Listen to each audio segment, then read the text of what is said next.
خلیفہ کے ہم ہیں خلیفہ ہمارا، وہ دل ہے ہمارا آقا ہمارا، ہمارا ہمارا خلیفہ ہمارا، وہ دل ہے ہمارا آقا ہمارا، وہ دل ہے ہمارا آقا ہمارا۔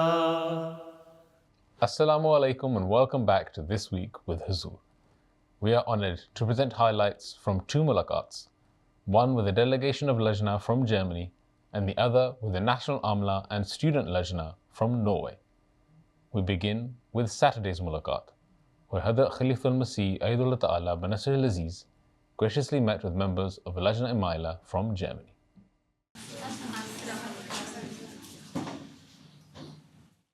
On Saturday, presidents of Lajna Imaila Germany from the Mitzhe region had the blessing of having a mulaqat with Hazrat Khalifatul Masih V, Ayyadullah Ta'ala bin Nasr al-Aziz. The Lajna members had travelled especially for the mulaqat which took place in Islamabad. During the mulaqat, all Lajna had the opportunity to introduce themselves, after which they were able to ask questions on a range of topics related to their responsibilities and their faith.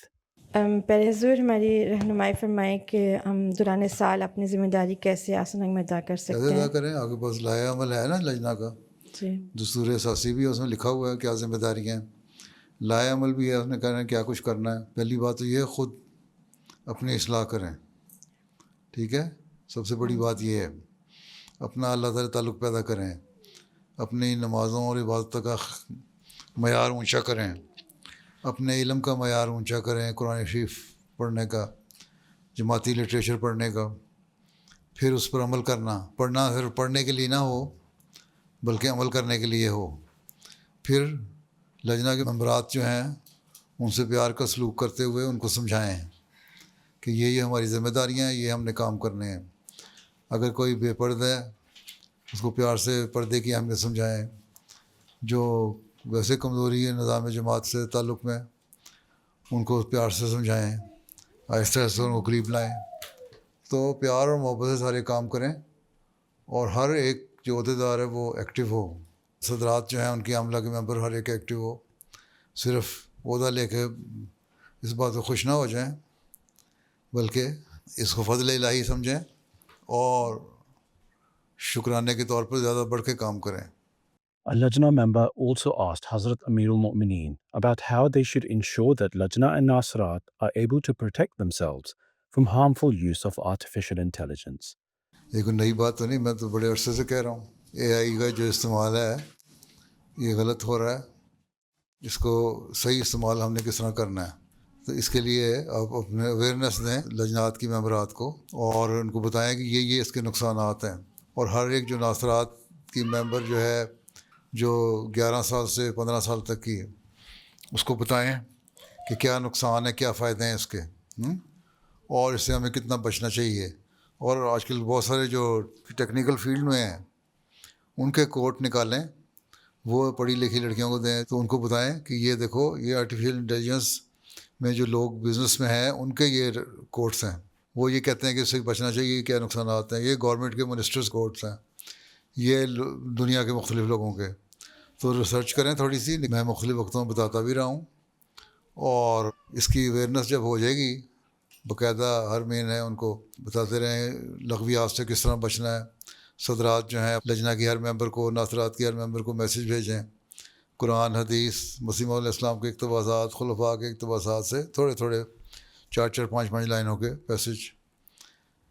Message ہوں کہ کس طرح ہم نے ان چیزوں سے بچ کے رہنا ہے۔ یہ آرٹیفیشیل انٹیلیجنس ہو یا کوئی بھی سوشل میڈیا کا غلط کام ہو، اس سے ہم نے کس طرح بچنا ہے۔ تو ان باتوں میں تو میں نے عرصے سے کہہ رہا ہوں، اور اے آئی کے بارے میں تو ہمیشہ سے بول رہا ہوں لیکن اس سے فائدہ بھی اٹھایا جا سکتا ہے، لیکن آپ نے دیکھنا ہے اس فائدہ اٹھانے کے لیے کس طرح گائیڈ کرنا ہے اپنی لجنہ کے ممبرات کو۔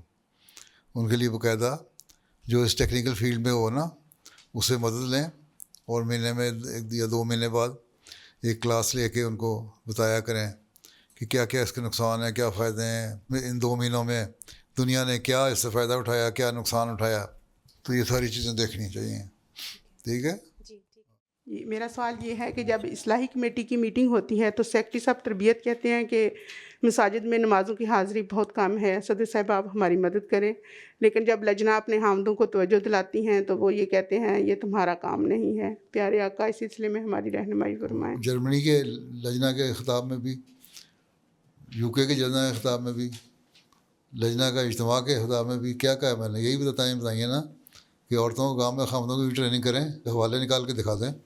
اگر تمہارا کام نہیں تو پھر مجھے یہ خلیفہ وقت نے تو یہ باتیں کی ہیں. کوئی ایسا ایشو ہے ہی نہیں جس کو میں نے نہ کہا ہو. ریسنٹلی کہہ چکا ہوں, تینوں جگہ کہہ چکا ہوں کہ خامدوں کو بھی میں کہہ رہا ہوں, صرف عورتوں کو نہیں کہہ رہا. اصلاح کریں اپنی. انصار اللہ کے اجتماع میں میں نے کہا مردوں کو بھی کہہ رہا ہوں, خدام کو بھی کہہ رہا ہوں, عورتوں کو بھی کہہ رہا ہوں اپنے ٹریننگ دیں, ان کا تو کام ہے کہنا. تو یہ توجہ دلانے کی ضرورت ہے. حوالے نکال کے پیش کرتی رہے. اسے کہو جی کہ کہاں لکھا ہوا ہے کہ کوئی نیک بات جو ہے وہ عورت نہیں کہہ سکتی. رسول صلی اللہ علیہ وسلم نے فرمایا کہ دین جو ہے وہ عائشہ سے سیکھو, عورت سے سیکھو. عورتیں دین پڑھایا کرتی تھیں. صلی اللہ علیہ وسلم یہ فرماتے ہیں کہ مرد عورت کو توجہ دلائے دینی کام میں, اور عورت مرد کو توجہ دلائے ہیں, اور جو توجہ دلائے گا اس کو ثواب ملے گا, اس کا عبادت کی طرف توجہ دلانے کا بھی. جس طرح ہے کہ عورت اور مرد سوئے ہوں, فجر کی نماز کا وقت ہو تو اٹھ ان کو جگاؤ, چھینٹا مار کے جگاؤ. تو عورت کو مرد جگائے اور مرد کو عورت جگائے. حدیثوں میں آیا ہوا ہے مرد کیا کہتے ہیں تمہارا کام نہیں. کہو آپ لوگوں نے دین پڑھا ہی نہیں ہوا, کام نہیں تو پھر کس کا کام ہے. مرد بہت سستی کے چھپانے کے لیے بہانے کرتے ہیں. One of the Lajna members mentioned that children are increasingly spending long hours on mobile phones at home and asked for guidance on how to advise their children in this regard. وہ سمجھائیں کہ جو مجلس کے آداب ہوتے ہیں, اسلام تو یہ کہتا ہے کہ جب مجلس میں بیٹھے ہو تو دوسرے کان میں باتیں بھی نہ کرو, کیونکہ اس سے مجلس کے آداب پہ اثر پڑتا ہے. کیوں دوسروں کو یوں شک پڑتا ہے پتہ نہیں کیا بات کر رہے ہو. جو بات کرنی کھل کے کرو تاکہ ساری مجلس سن رہے. تو اس لیے جب گھر میں بیٹھے ہوں تو اس کمپنی میں اپنے فون چھوڑ کے آیا کرو, ان کو بند کر کے رکھا کرو, اور پھر ان کے دلچسپی کی باتیں بھی کیا کریں نا. اب بچوں کی دلچسپی کی باتیں ہیں تو آج کل کا کوئی سیاسی ایشو ہے یا دنیاوی ایشو ہے یا پڑھائی کا ایشو ہے, وہ ڈسکس کرنے کے بجائے آپ اسے کہیں گے وہ فلاں لجنہ کی ممبر جو تھی نا وہ بڑی گپے مارتی ہے, اس نے جھوٹ بولا, فلاں کا کام کیا اس نے, فلاں کی چغلی کی. تو بچہ کہے گا مجھے 14 سال کی عمر ہے, مجھے 15 سال کی عمر ہے, مجھے کیا فرق پڑتا ہے اس سے کسی نے چغلی کی یا نہیں کی. تو بچوں کے انٹرسٹ کی باتیں بھی کیا کریں. جب بچوں کے انٹرسٹ کی باتیں کریں گے تو ان کو دلچسپی مجلس میں پیدا ہوگی. تو اگر آپ باتیں ہی کریں گی اپنے انٹرسٹ کی تو بچوں کیا پھر کہیں گے اچھا پھر ہم فون سے کھیلتے ہیں. ٹھیک ہے, اپنا قصور پہلے سمجھیں, اپنی اصلاح کریں. جزاک اللہ. اگر کوئی لجنہ بہن کئی سالوں سے اپنے خامن سے الگ رہ رہی ہوں اور فیصلہ نہ کر پائیں کہ ساتھ رہنا ہے یا علیحدگی اختیار کرنی ہے, پیارے حضور ایسی بہنوں کے متعلق آپ کی کیا رہنمائی ہے؟ ان کو جلدی فیصلہ کر لینا چاہیے. جو اتنے دیر سے علیحدہ رہ رہی ہیں نا تو مخاوند اس کو معلقہ کی طرح چھوڑا ہوا, اللہ تعالیٰ نے ناپسند فرمایا ہے کہ جس طرح تم نے کھونٹی میں کپڑا ٹانگ دیتے ہیں ٹانگ دیا ہے. تو یہ غلط چیز ہے. اس لیے بہتر یہی ہے کہ ایسی عورت پھر یہ نہ دیکھے کہ بچے ہیں اور بچوں پہ کیا اثر پڑے گا یا نہیں پڑے گا. یہ دیکھیں کہ بچوں پہ منفی اثر علیحدہ رہنے سے زیادہ پڑ رہا ہے. اور اگر آپس کی انڈرسٹینڈنگ سے علیحدہ رہ رہی ہیں تو پھر ٹھیک ہے, اور اگر ویسے ہی برائیوں میں پڑے ہوئے چھوڑ دیا ہے اور حقوق نہیں ادا کر رہا بیوی کے, اور بیوی صرف اس لیے کہ پتہ نہیں معاشرہ کیا کہے گا مجھے, لوگ کیا کہیں گے مجھے, بچوں پہ کہیں منفی اثر نہ پڑ جائے, اس سے بہتر ہے کہ خود دعا کر کے فیصلہ کر لیں اور علیحدگی کو خلا وغیرہ لے لینا چاہیے. اگر خاوند کا قصور ہے تو خلا میں جو قضا فیصلہ کرتی ہے وہ بھی پھر عورت کے حق میں کر دیتی ہے, وہ سارے حقوق بھی دلواتی ہے. اس لیے بہتر یہی ہے کہ پھر دعا کر کے فیصلہ کر لیں بجائے اس کے کہ معاشرے سے ڈریں, زمانے سے ڈریں. ٹھیک ہے, وہ زیادہ اچھی تربیت ہوگی بچوں کی. میرا سوال ایسی بہنوں سے متعلق ہے جو پردہ کرنے میں کمزور ہیں. انہیں جب توجہ دلائی جاتی ہے کہ وہ پردہ کریں تو ان میں سے کچھ کا جواب یہ ہوتا ہے کہ وہ ان کا ذاتی مسئلہ ہے کہ وہ پردہ کریں یا نہ کریں. ہاں کہو بالکل تمہارا ذاتی مسئلہ ہے, ہم تمہیں کچھ نہیں کہتے, لیکن ہم تمہیں یہ کہتے ہیں قرآن یہ کہتا ہے, قرآن کریم یہ کہتا ہے کہ یہ پردہ کرو, فلاں فلاں رشتہ داروں سے پردہ کرو, اپنے لباس کو درست رکھو. اور تمہارا پردے کا معیار کیا ہونا چاہیے, وہ اپنے جو اوڑھنی ہے یا برقع ہے یا نقاب ہے یا حجاب ہے، اس کو اس طرح لو. اس کی تفسیر نکالیں آپ صدر ہیں عاملہ کی، اس کے مختلف جماعتی لٹریچر میں اس کی تفسیریں لکھی ہوئی ہیں پردے کی. میں مختلف موقعوں پہ کہہ چکا ہوا ہوں. کہو اگر یہ ذاتی تمہارا مسئلہ ہے تو پھر خلیفہ وقت کو بھی نہیں کہنا چاہیے تم لوگوں کو، وہ تو کوئی غیر شرعی بات نہیں کرے گا تمہارے لیے. سارے خلفاء نے اس طرح توجہ دلائی ہے، سب سے بڑھ کے قرآن کریم نے توجہ دلائی، حضرت صلی اللہ علیہ وسلم نے توجہ دلوائی ہے. ان سے بڑھ کے کون توجہ دلانے والا ہو سکتا ہے؟ اور جب تک تم اپنے آپ کو احمدی کہتی ہو اس وقت تک ہمارا کام ہے تمہیں توجہ دلانا، اور تمہارا کام ہے اپنے آپ کو جب تک تم مسلمان سمجھتی ہو قرآن کریم کی تعلیم پر عمل کرنا. اس لیے کوشش کرو اس کی پیار سے سمجھائیں، کوٹیشنیں نکال کے آیتیں نکال کے ان کو سمجھا دیں. قرآن شریف بڑے واضح آیت ہے، اس کو سامنے رکھ دیں کہ اپنی اوڑھنیوں کو سر پہ رکھو، سینے سے لپیٹو، چہرے کو اس طرح ہو، گھونگھٹ اس طرح نکالا ہو. ساری تفصیل لکھی ہوئی ہے قرآن شریف میں. ٹھیک ہے، جی جزاک اللہ. السلام علیکم. The following day, on Sunday, National Amla members of Lajna Imaila Norway, along with student Lajna, had the blessing of having a mulaqat with Hazrat Amir al-Mu'mineen. The Lajna had travelled especially for the mulaqat, which took place in the MTA studios in Islamabad. During the mulaqat, the Lajna members had the opportunity to ask questions on a range of religious and contemporary issues. تبلیغ کے دوران جب لوگوں کو خدا پر ایمان لانے کے بارے میں کہا جاتا ہے تو وہ کہتے ہیں کہ ہم نے تو خدا سے نہیں کہا تھا کہ ہمیں اور اس دنیا کو پیدا کرے. میرا سوال یہ ہے کہ ایسے لوگوں کو کیا جواب دینا چاہیے؟ اللہ تعالیٰ مالک ہے، اس نے پیدا کیا، اور اگر تمہارے ہاتھ میں کوئی چیز ہو، یہ کاپی میرے ہاتھ میں ہے، میں جس کو یہاں رکھ دوں یہاں رکھوں، میری مرضی ہے، کسی کو اعتراض تو نہیں ہو سکتا. اس کا حق نہیں، اس طرح بے جان ہے. یہی چیز سمجھنی چاہیے، وہ مالک ہے، اس نے پیدا کیا اپنی مخلوق کو.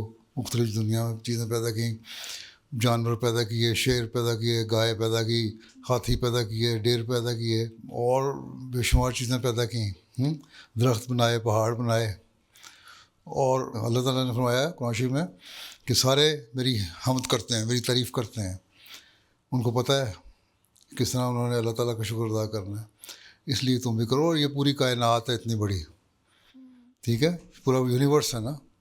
اب یونیورس کا اگر تم میپ دیکھو، گلیکسیز دیکھو، تصویریں بھی آج تو بڑی ماڈرن بھی آ گئی ہیں، کلرڈ گلیکسی بھی آ گئی ہے. اس میں بہت سے مختلف سٹارز جو ہیں، مختلف پلینٹس جو ہیں، چھوٹے چھوٹے چھوٹے چھوٹے نظر آتے ہیں، بعض بڑے، بعض بہت چھوٹے. اور ان گلیکسیز کے اندر یہ نقطوں میں بھی ہماری جو زمین ہے، ارتھ ہے، وہ نظر نہیں آتی. وہاں لکھا ہوتا ہے آور ارتھ از سم ویئر ہیئر. اتنی سی چھوٹی چیز ہے ہم، اور اس میں ہم ایک انسان کی کیا حیثیت، بالکل ہی ایک مائنر مائکروسکوپک جرم کی بھی نہیں ہے. تو پھر اللہ تعالیٰ نے اتنی دنیا پیدا کی، اپنی مرضی سے پیدا کی. اور اس لیے اللہ تعالیٰ کہتا ہے یہ تو میرا تم پہ احسان ہے کہ میں نے تمہیں پیدا کیا، اور اتنی چھوٹی چیز ہو تم، اتنی چھوٹی سی زمین ہے، اور اس میں اتنی ایک حیثیت تمہاری کیا ہے جس میں 9 ارب کی آبادی ہے. اس میں تمہیں چاہیے کہ میرا شکر ادا کرو کہ میں نے تمہیں پیدا کیا اور تمہیں اتنی نعمتیں دیں، اور تم اس دنیا میں عام سے گزرے رہتے ہو. حضرت خلیفۃ المسیح اول جان فرماتے تھے کہ ایک پاگل جیسا انسان تھا، مجذوب سا، سڑک پہ بیٹھا ہوتا تھا، اور جب وہاں گزرتے تھے نا وہ ہمیشہ یہ سر مارتا ہوا کہا کرتا تھا اللہ میاں تیری دنیا پسند نہیں آئی. جس طرح آج کل کے پاگل کہتے ہیں نا تمہارے لوگ، کہتے ہیں ہم نے پیدا نہیں کیا، وہ بھی کہتا تھا اللہ میاں تیری دنیا پسند نہیں آئی. روزانہ ایشور نعرہ لگایا ہوتا تھا سڑک پہ بیٹھا، دنیا پسند نہیں آئی، دنیا پسند نہیں آئی، دنیا پسند نہیں آئی. ایک دن خلیفہ اول کہتے ہیں میں گزرا وہاں سے، خلافت سے پہلے کی بات ہے ان کی، تو خاموش بیٹھا تھا. تو میں نے کہا آج تم خاموش ہو، شور نہیں مچا رہے، اللہ میاں وہ کہہ نہیں رہے تیری دنیا پسند نہیں آئی. کہتا آج اللہ تعالیٰ نے مجھے جواب دیا ہے کہ پھر جو تمہیں دنیا پسند آئی ہے وہاں چلے جاؤ. تو میرے پاس کوئی جواب نہیں. اس پاگل کو تو سمجھ آ گئی، جواب نہیں، تو ان لوگوں کو سمجھ نہیں آتی. ٹھیک ہے، چلو. جزاک اللہ. میرا سوال یہ تھا کہ آئلی مسائل اور خلا یا طلاق کے اضافے کی وجہ سے اگر شادی کرنے سے ڈر لگے تو اس خیال کو کیسے دور کیا جا سکتا؟ یہ تو صدر لجنہ کا، صدر جماعت کا، امیر جماعت کا، سیکٹری تربیت کا، انصار اللہ کا، خدام الاحمدیہ کا، سیکٹریان کا آپ لوگوں کا کام ہے نا کہ لوگوں کی تربیت کریں. یہی میں خطبے دیتا رہتا ہوں. ابھی میں نے لجنہ میں تقریر اجتماع پہ جرمنی کے بھی کی, جلسے پہ یو کے جلسے کی, یہاں کے اجتماع پہ کی. یہی کہا ہے نا کہ اصلاح کرو, اپنے مردوں کو بھی کہا اصلاح کرو, عورتوں کو بھی کہا اصلاح کرو, اور جو مقصد ہے اس کو پورا کرو. اللہ تعالیٰ نے بہت سارے حقوق رکھے ہیں قرآن کریم میں, مرد کے لیے عورت کے لیے. اور مردوں کو کہا کہ عاشرہن بالمعروف, کہ ان سے اچھی طرح حسن سلوک کریا کرو.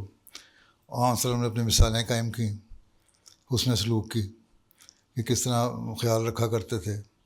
حضرت مسیم علیہ السلام نے ایک دفعہ ایک اپنے صحابی کو بہت غصے کا اظہار کیا. اس نے کوئی ایسی بات کی تھی کہ میری بیوی اپنے گھر چلی گئی تھی, میکے گئی تھی اپنے ماموں کو ملنے کے لیے, 1 دن یا 2 دن کے لیے پوچھ کے گئی تھی اور 10 دن بعد آئی ہے. اب میں نے عہد کیا کہ میں نے کبھی اس کو ماں باپ کو ملنے نہیں جانے دینا. حضرت مسیح علیہ السلام کی مجلس میں بات ہوئی, آپ کو بڑا غصہ چڑھا, آپ نے اس کو اتنا ڈانٹا. لوگ کہتے ہیں کہ ہم نے اتنا غصے میں مسیح علیہ السلام کو کبھی نہیں دیکھا کہ تم بیوی سے یہ سلوک کرو گے, میری مجلس میں بیٹھے ہو تم, یہاں سے تم اٹھ جاؤ. تو ایک دوسرے صحابی بیٹھے سن رہے تھے, سارے لوگ سر جھکا کے استغفار کرنے لگے, بڑا غصہ ہے. وہ کہ صحابی کہتے ہیں میں گھر گیا, میں پہلے گھر جانے سے پہلے بازار گیا, بازار سے میں نے بہت ساری تحفے شوفے لیے, چیزیں لی اپنی بیوی کو دینے کے لیے. اچھا بیوی کے پاس گیا, میں بھی کہتا میں ناراضگی کر لیا کرتا تھا بیوی سے.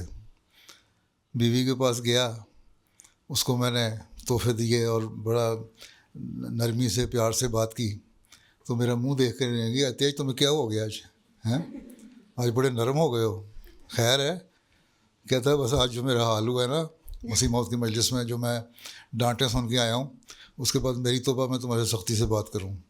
تو یہ تو عقل کی بات ہے. اتنی باتیں ہم کرتے ہیں, واقعات سناتا ہوں, قرآن کے حوالے سناتا ہوں, حدیث کے حوالے سناتا ہوں, حضرت مسیح علیہ السلام کے حوالے سناتا ہوں, مختلف باتیں کرتا ہوں. پھر بھی اگر لوگوں کو عقل نہیں آتی اور برداشت نہیں مردوں میں برداشت زیادہ ہونے چاہیے. اللہ تعالیٰ کہتا ہے رجال و قوامون علی النساء, کہ مردوں کو عورتوں پہ فوقیت حاصل ہے ہر معاملے میں. یہ نہیں کہ صرف پیسے کماتے ہیں تو پیسے دے دیے کہتے ہیں میں نے حق پورا کر لیے, بلکہ اس کا مطلب یہ ہے ان کے نرز بھی مضبوط ہوتے ہیں, ان کو دوسری جذبات کا بھی خیال رکھنا ہوتا ہے. اللہ تعالیٰ نے یہی فرمایا ہے کہ جس طرح تمہارے جذبات ہیں اس طرح عورتوں کے جذبات ہیں, خیال رکھو. اس لیے آن وسلم نے یہی فرمایا ہے مرد عورت کا خیال رکھے, عورت مرد کا خیال رکھے, دونوں کو اللہ کی پہچان ہونی چاہیے.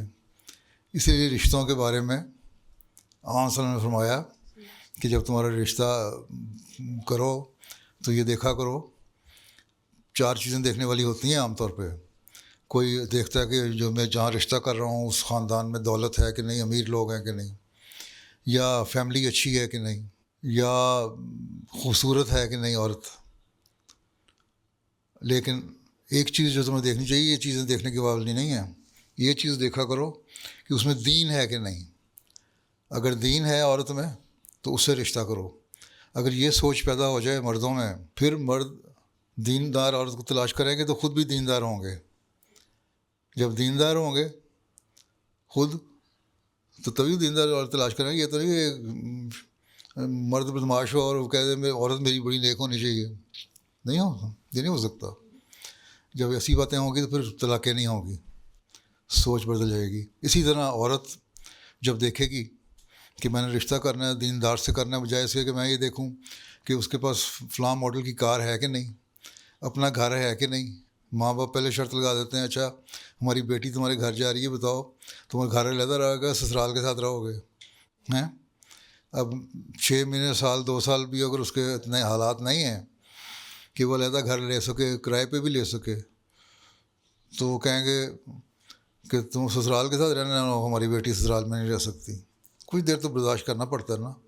تو لڑکیوں کو بھی برداشت کرنا چاہیے, ذرا سی بات وہ بھی خلا لے لیتی ہیں. تو یہ دونوں طرف کی سوچیں ہیں, سوچیں بدلو, دین پیدا کرو, اللہ تعالیٰ کا خوف دل میں پیدا کرو.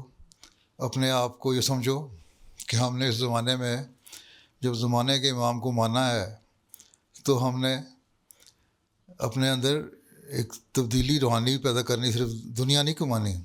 اب ناروے ہم آ گئے ہیں تو یہ نہیں ہے کہ ہم یہی ہر وہ گنتے رہے کہ اتنے کروڑوں ہماری کمائی ہو گئی ہیں، یہ ہمارے پاس گھر ہے کہ نہیں، مارگیج پہ ہم نے گھر لے لیا کہ نہیں لے لیا، ہمارے پاس کار اچھی ہے کہ نہیں، میرا اچھا جاب ہے کہ نہیں، خامد اپنا کام کر رہا ہے، عورت لڑکی اپنا کام کر رہی ہے اور پیسے کما رہی ہے اور بچے نگلیکٹ ہو رہے ہیں، تو وہ تو کوئی بات نہیں ہے. یہ چیزیں سوچنی پڑیں گی. تو سوچیں دونوں طرف کی ہے. اگر دونوں طرف کی سوچیں ٹھیک ہو جائیں، اللہ تعالیٰ کا خوف دل میں پیدا ہو جائے، دین کو دنیا میں مقدم رکھنے کا عہد دہراتے کھڑے ہو کے بڑا زور سے اس پہ عمل کرنے لگ جاؤ، ٹھیک ہے نا. پریکٹس بھی تو ہونی چاہیے نا، جو کہ بات کہتے ہیں اس پہ. تو پھر نہ خلا ہوگی، نہ طلاق ہوگی، نہ خوف ہوگا، پھر آرام سے شادی کرو جا کے. جزاک اللہ حضور. How can I best explain or teach others, such as non-Ahmadiyya Muslims or atheists, about the message of Ahmadiyya Islam in a way that is effective and wise? You yourself have accepted Ahmadiyya, and you know the answer better than me. Why did you accept Islam? You knew that there is something good in it, and there were some prophecies foretold by the Holy Prophet ﷺ that in the later days a man will come in the 14th century who will revive the religion of Islam, because in the later days people will forget about the true teaching of Islam, and he will be sent by Allah Ta'ala as a subordinate of the Holy Prophet ﷺ with the title of Messiah and Mahdi. All other Muslims are still waiting for Mahdi and Messiah, but they think that they are two different things. Mahdi is a different person, Messiah is a different person. He will descend from the heaven. Messiah will descend from the heaven, and Mahdi will born somewhere in Syria or somewhere, and then they will take sword and then kill and break the crosses, and that he will be busy in breaking the crosses from one end to the other end of the world, from south to north and west to east. Then he will just complete the whole life by killing and breaking the crosses and killing the swines. So that doesn't make any sense. So you can tell them there should be some sense in the religion, and Islamic religion is not without wisdom. So I accepted Islam because I thought the arguments given by the Ahmadiyya movement are the true Islamic teachings, and they fulfill the prophecies of the Holy Prophet ﷺ. So if you try to understand it, you will accept it. Then tell them that Prophet Messiah ﷺ has produced literature to support Islamic teachings, and explaining and elaborating the Islamic teachings in a true sense. And this is why now I understood it and I accepted it. So we are the Muslims. We believe in the one and omnipotent Allah. We will believe in oneness of God, and we believe in the Holy Prophet ﷺ as Khatamun Nabiyyin, and we believe that the Quran is the last law-bearing book. No other Sharia can come now.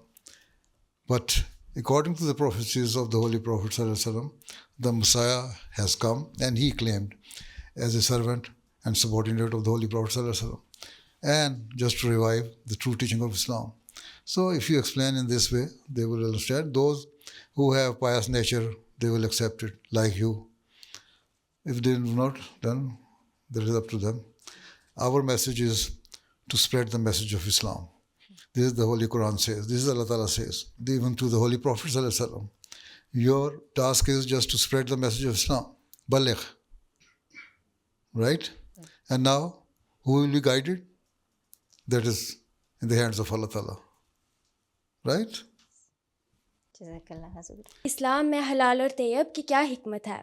کافی احمدی باہر سے کھانا کھاتے ہیں اور کہتے ہیں کہ بسم اللہ پڑھ کے کھا سکتے ہیں، تو کیا یہ ٹھیک ہے؟ حلال چیز ہے وہ جو اللہ تعالیٰ کے نام پہ جس کو ذبح کیا گیا جانور جو ہے، اور اللہ تعالیٰ نے منع کرایا 4-5 باتیں لکھی ہیں نا قرآن کریم میں کہ یہ چیزیں بتوں کے نام پر، کسی تیروں کی قسمت کے نام پر، یا کسی غیر اللہ کے نام پر کوئی بھی چیز تم ذبح کرتے ہو تو وہ حرام ہے. ٹھیک؟ اور اگر ان کے نام پہ ذبح نہیں کی جا رہی، ویسے تم نے سلاٹر کر دیا جیسے آج کل سلاٹر ہاؤسز میں کرتے ہیں. کبھی یہاں حلال سلاٹر ہاؤسز جو ہیں وہاں کیا پتہ کون سا کلمہ آتا بھی ہے کسی کو نہیں، پوچھو تو پتہ ہی نہیں ہوگا.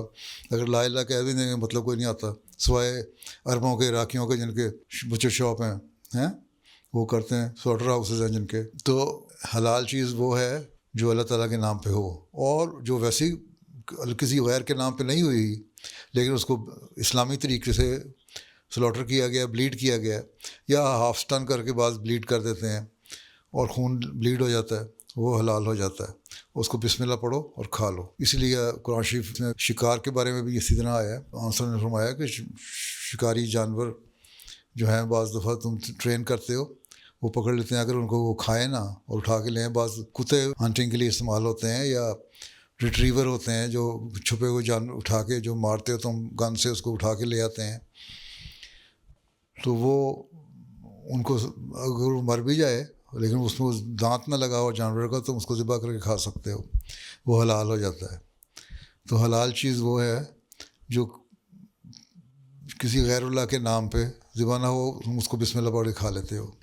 طیب چیزیں وہ ہیں جو پاکیزہ ہیں. بعض چیزیں حلال بھی ہوتی ہیں, مرغا حلال ہے, لیکن اگر وہ مر جائے, مرغی تمہاری چکن مر جائے اور اس میں بو آنے لگ جائے, اب وہ باوجود حلال ہونے کے وہ طیب نہیں رہے گی, پاکیزگی نہیں اس میں, اس لیے وہ حرام ہو جائے گی چیز تمہارے لیے. سوائے اللہ تعالیٰ کہتا ہے کہ تم بھوکے مر رہے ہو تب تم کھا سکتے ہو. جس طرح وہ ایک آدمی کا واقعہ آتا ہے, اس نے گدھے کا گوشت پکا رہا تھا گھر میں, اور ساتھ والے ہمسائے نے حج پہ جانا تھا, وہ اس نے پیسے جوڑے ہوئے تھے حج کے لیے, لیکن اس کے گھر میں بھی گوشت نہیں پکتا تھا.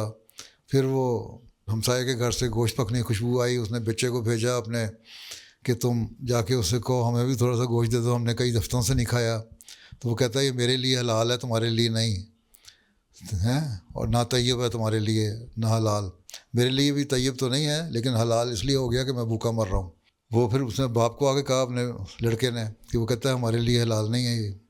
تو پھر باپ گیا اس کے پاس, کہتا ہے کیا وجہ کہ تم بھی مسلمان, تمہارے لیے یہ چیز حلال ہے میرے لیے نہیں. کہنا بات یہ ہے کہ 2-3 مہینے ہو گئے, ایک وقت ہم کھانا کھاتے تھے, بلکہ 1 ہفتہ ہو گیا ہے ہم نے کھانا ہی نہیں کھایا, میرے بچے بھوک میں مر رہے تھے. میں باہر گیا تو باہر ایک گدھا مرا ہوا تھا, تو وہ مرا ہوا تھا, اس میں سے تھوڑا سا گوشت کاٹ کے میں لے آیا ہوں, وہ پا رہا ہوں تاکہ میرے بچے کھا لیں, بھوک ختم ہو جائے.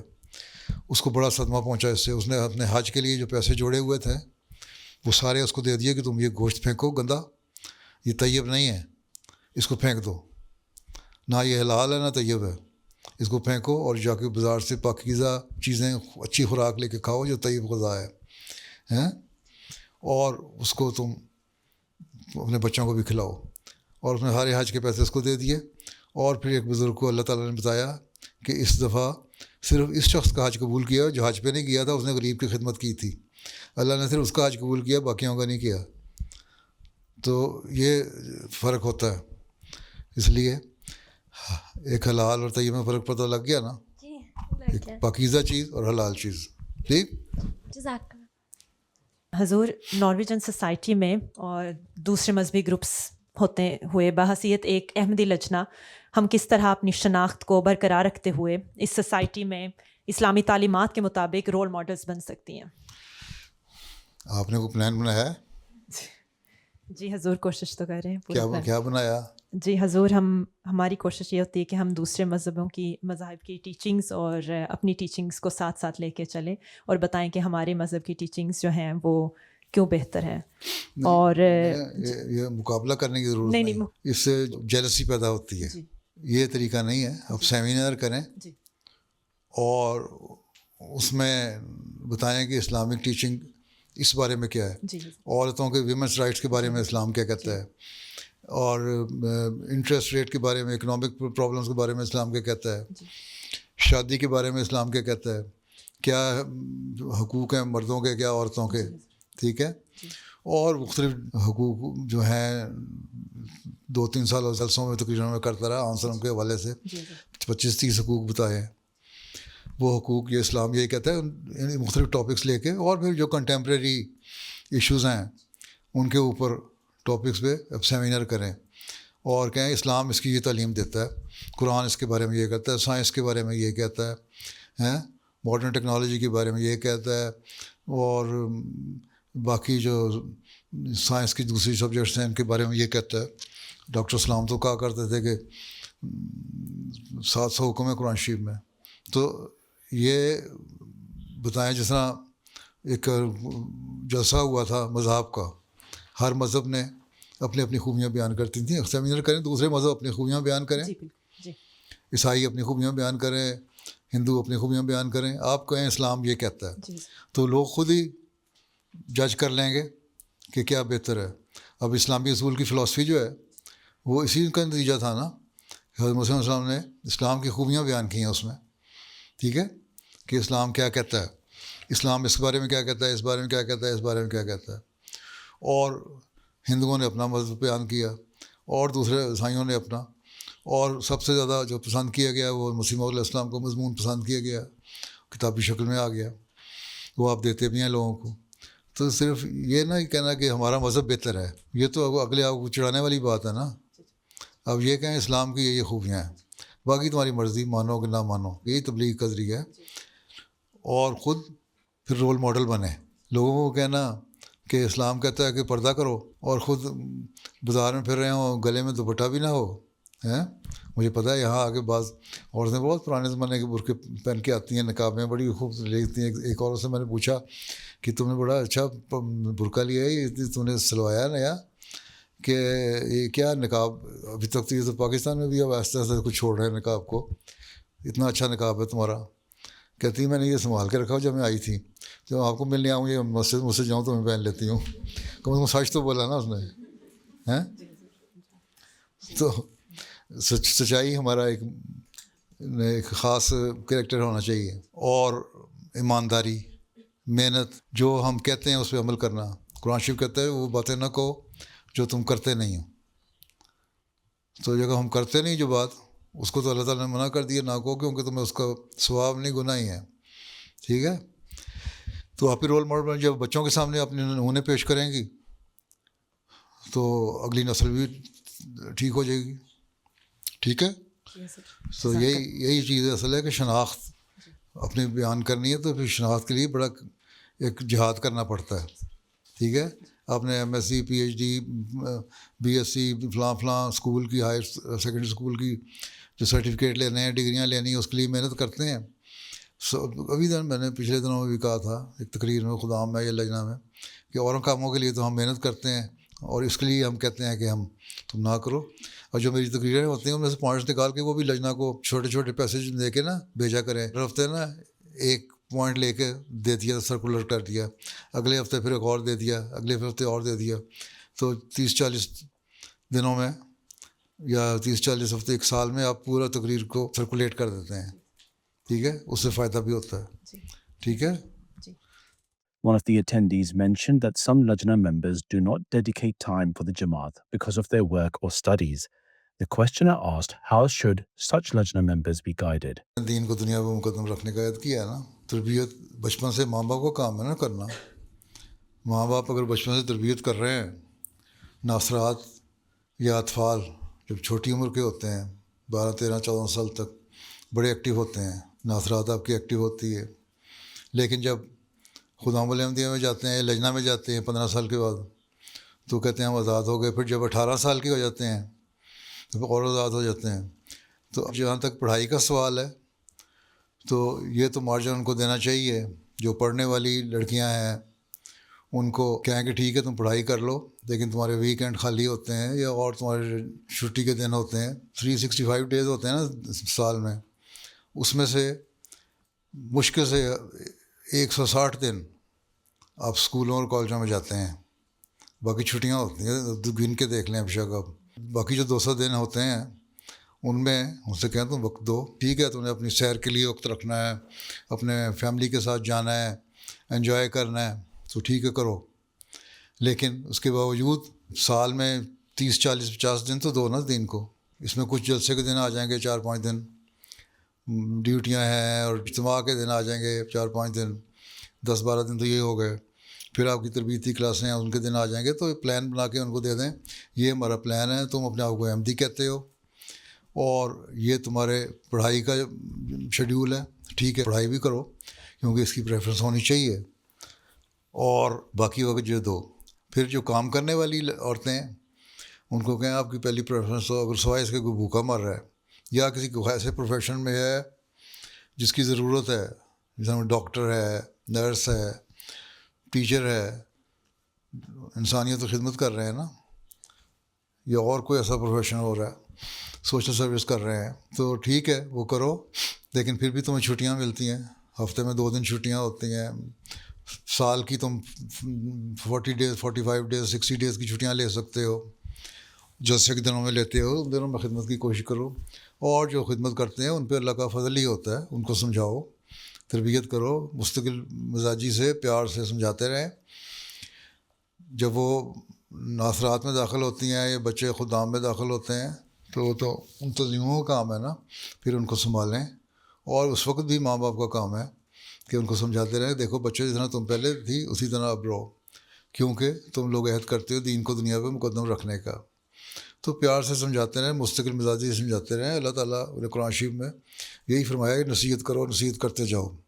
اگر اللہ میاں نے ایک دفعہ کہہ دیا اور اس کے بعد ختم ہو جاتی بات، تو یہ حکم نہ ہوتا قرآن شریف میں کہ نصیحت کرو۔ نصیحت کرنے کا حکم اس لیے ہے کہ اللہ تعالیٰ کو پتہ ہے کہ انسان کی فطرت یہ ہے، اللہ نے پیدا کیا نا ہمیں، اس کو ہماری نیچر کا پتہ ہے کہ تھوڑی دیر بعد ہم بگڑ جاتے ہیں، اس لیے بار بار اصلاح کے پہلو ہونے چاہیے، ٹھیک ہے، لیکن پیار سے، نرمی سے، اپنا نمونہ دکھائیں تو سب ٹھیک ہو جائے گا۔ آپ لوگ سختی سے بولتے ہیں، یا آپ ریجڈ ہو جاتے ہیں یا بالکل ہی چھوڑ دیتے ہیں، ٹھیک ہے۔ جب جماعتی کتب کا ترجمہ کرتے ہیں تو بعض اوقات زبان کے لحاظ سے ترجمہ درست ہوتا ہے، لیکن روحانی گہرائی اور اثر پوری طرح ظاہر نہیں ہو پاتا۔ ہم ترجمہ کرتے وقت اس کے مفہوم اور تاثیر کو کس طرح بہتر طور پر برقرار رکھ سکتے ہیں؟ بات یہ ہے کہ جہاں تک حضرت مسیح علیہ السلام کی کتب کا تعلق ہے، ترجمہ ہو ہی نہیں سکتا۔ قرآن کریم کا بھی ترجمہ صحیح نہیں ہو سکتا، کیونکہ عربی بہت وسیع زبان ہے، اور ترجمے میں عربی کا جو ایک لفظ کئی معنی دیتا ہے، وہ انگلش میں مثلا اس کے لفظ ہی بعض نہیں ہوتے، بعض دفعہ انگلش میں ایک لفظ ہوتا ہے، جرمن زبان اس کو کچھ اور کہہ رہی ہوتی ہے۔ تو اس لیے ہم کہتے ہیں کہ قرآن شریف تو عربی میں پڑھو اور عربی سمجھنے کی کوشش کرو، تاکہ کم از کم قریب تو جاؤ نا۔ جو عربی لیکسیکون ہے، یہ ڈکشنریز ہیں، ان کو دیکھو اور پھر سمجھ آئے۔ اسی طرح حضرت مسیح علیہ السلام کی کتب کے لیے کم از کم جو پاکستانی اوریجن کی ہیں، ان کے گھروں میں اردو بولی جاتی ہے، وہ اردو سیکھنے کی کوشش کریں، پڑھنے کی کوشش کریں تاکہ سمجھ آئے۔ حضرت خلیفۃ مسیح رابع نے اس بارے میں بڑی کوشش کی تھی کہ باہر کے ملک والے اردو سیکھیں۔ خلیفہ ثالث نے بڑی کوشش کی تھی کہ سیکھو، کیونکہ اب جماعت پھیل رہی ہے تو سیکھنے کی ضرورت ہے۔ باہر سے لوگ آتے ہیں، وہ سیکھ لیتے ہیں۔ اب ہمارے یہاں انگریز ایک احمدی ہوئے تھے اور لائر ہے، اب جب اس نے پھر وقف کر دیا اور جماعت کی خدمت کر رہا ہے وہ، لیکن کہتا ہے مجھے، کیونکہ میں اوریجنل زبان میں سیکھنا چاہتا ہوں۔ کیا علم ہے، کیونکہ انگلش میں اس کو پوری طرح اس کا حق ادا نہیں ہوتا، تو وہ اردو سیکھ رہا ہے۔ بعض آپ کی یہاں ناروے میں رہنے والی عورتوں سے زیادہ اچھی اردو بولنے لگ گیا، آپ کی خود ہی کوشش کر کے اردو سیکھی ہے انہوں نے، اور نیشنل عاملہ کے ممبر بھی بن گئے اب تو۔ اور نیشنل عاملہ میں بعض لوگوں کو اردو نہیں آتی، ان کو آتی ہے، پاکستانی اوریجن کے لوگوں کو۔ تو پہلی بات تو یہ ہے کہ حق ادا ہو ہی نہیں سکتا جب تک اوریجنل زبان میں نہ ہو، اور حضرت مسیح علیہ السلام کی زبان کا تو بالکل نہیں حق ادا ہو سکتا۔ اس لیے جو اردو سیکھ سکتے ہیں ان کو سیکھنی چاہیے تاکہ سمجھ آئے اس میں۔ ہاں، اس کے علاوہ جب آپ سمجھیں کہ گہرا اثر نہیں ہو رہا تو پھر آپ ڈکشنری کنسلٹ کریں، جس کو شوق ہے پڑھنے کا، اس میں دیکھیں کہ اس لفظ کے اور کیا کیا معنی ہیں، پھر آپ کو صحیح اس کی ڈیپتھ کا پتہ لگے گا، گہرائی کا پتہ لگے گا، ٹھیک ہے۔ اور جب اس طرح ہوگا تو پھر ہی اثر پیدا ہوگا۔ پھر اللہ تعالیٰ سے دعا کریں کہ جو کچھ میں نے جتنا تھوڑا بہت سیکھا ہے، اس کا مجھے اتنا علم دے دے کہ میرے دل پہ کوئی اثر تو ہو، ٹھیک ہے۔ اور پھر آپ یوں پڑھتے ہیں تو گزر گئے، سوچ کے پڑھیں اگر تو اثر ہوتا ہے۔ Following the conclusion of the meeting, Hazrat Amirul Mu'mineen graciously gifted the Lajna members and students with pens, whilst inquiring about their studies and about their stay. Those were highlights from just some of Beloved Huzoor's activities last weekend. We now end with our final segment, the Friday Sermon Summary. In today's Friday sermon, Huzoor, may Allah be his helper, spoke regarding expeditions after the conquest of Makkah. Towards the end of his sermon, Hazur, may Allah be his helper, spoke regarding an attack on the Mehdi Mosque in Rabwa today. آج ربا میں مسجد مہدی گول بازار میں اس پر دہشت گردوں نے حملہ بھی کیا اور ہمارے 5-6 لوگ زخمی ہیں وہاں. 2 بہت زیادہ زخمی ہیں. آپریشن وغیرہ بھی ہو رہا تھا ان کا اور لگتا ہے کہ ان کی حالت بہتر ہو گئی ہو. باقی زخمی بھی اللہ تعالیٰ ان پر فضل فرمائے. اور بعض جو 2 سیریس زخمی ہیں ان کے پیٹ میں گولیاں لگی ہیں. دہشت گرد کو ایک کو ہمارے سیکورٹی والوں نے مار دیا ہے. ایک دوڑ گیا ہے. یہی ابھی تک کی رپورٹ ہے. ابھی تفصیلات تو بھی آئیں گی. اللہ تعالیٰ دہشت گردوں اور قانون توڑنے والوں اور جماعت کے مخالفین کو جلد پکڑے. پنجاب کی حکومت وزیر اعلیٰ اور حکومت یہ دعویٰ کر رہے ہیں کہ پنجاب میں 100% جرائم کنٹرول ہو چکے ہیں اور کوئی مجرم نہیں رہا. لیکن احمدیوں پہ جو آئے دن حملے ہوتے ہیں, قتل شہید کیے جا رہے ہیں یا زخمی کیے جا رہے ہیں یا ان کے مالوں کو آگے لگائی جا رہی ہیں, اس کو شاید یہ جرم سمجھتے نہیں. اللہ تعالیٰ ان حکومتوں کو بھی عقل دے اور جلد ہی اللہ تعالیٰ جماعت کے حق میں نشان ظاہر فرمائے.